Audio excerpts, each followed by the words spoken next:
Hello viewers, right now we are discussing about the minimal invasive procedures we are performing at the Department of TEM.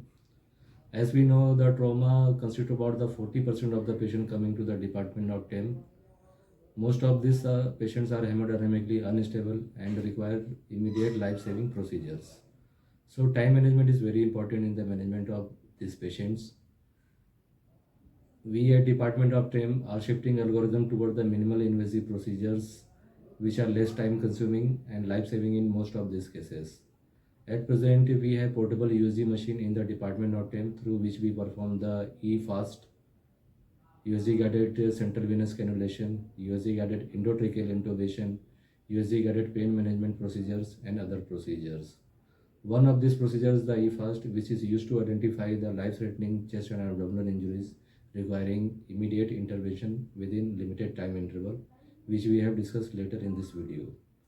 Also, in the Department of TEM, we are performing the emergency laparoscopic surgeries like lap appendectomy, lap cholecystectomy, along with the support of the other surgical departments.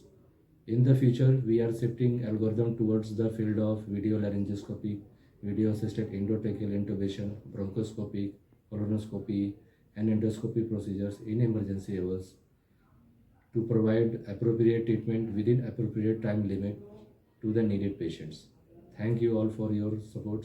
Jai Hind. Already discussed that we are doing the minimal invasive procedures through the portable USG machine, which is available at the Department of TEM. Now we can see that this is our portable USG machine through which we are doing the various minimal invasive procedures like E-FAST, USG guided central venous cannulation, USG guided endotracheal intubation, USG guided pain management procedures and other procedures. Now this 40-year-old patient is a trauma victim and which comes to the Department of Care with the complaint of pain over the chest and abdomen. After the clinical examination and history, it is decided to do E-FAST in this patient to rule out any life-threatening injuries is there in the chest or abdomen like pneumothorax, hemothorax, any solid organ injury. So we can see that while using this is the USG probe and we are doing the E-FAST.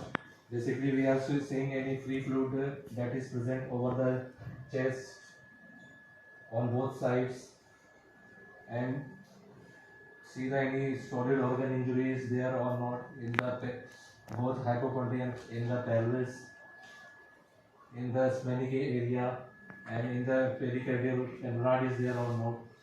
So after doing this is actually this E-FAST is less time consuming and we can plan further management on the basis of the E-FAST finding that we have to do any surgical interventions like ICD insertion in the patient of hemothorax or drain placement in the patient of hemoperitoneum so that damage control surgery can be done and after that the definitive surgery can be planned. So in this way the minimal invasive techniques are less time consuming and more profitable in the patient of trauma victims because they are saving the times which is basically required for the trauma victim to further collapse. So this is the minimal invasive techniques we are actually doing in the Department of TEM. Apart from the E-FAST, we also doing the USG guided central venous cannulation and USG guided endotracheal intubation and we are also further planning to do the other minimally invasive procedures.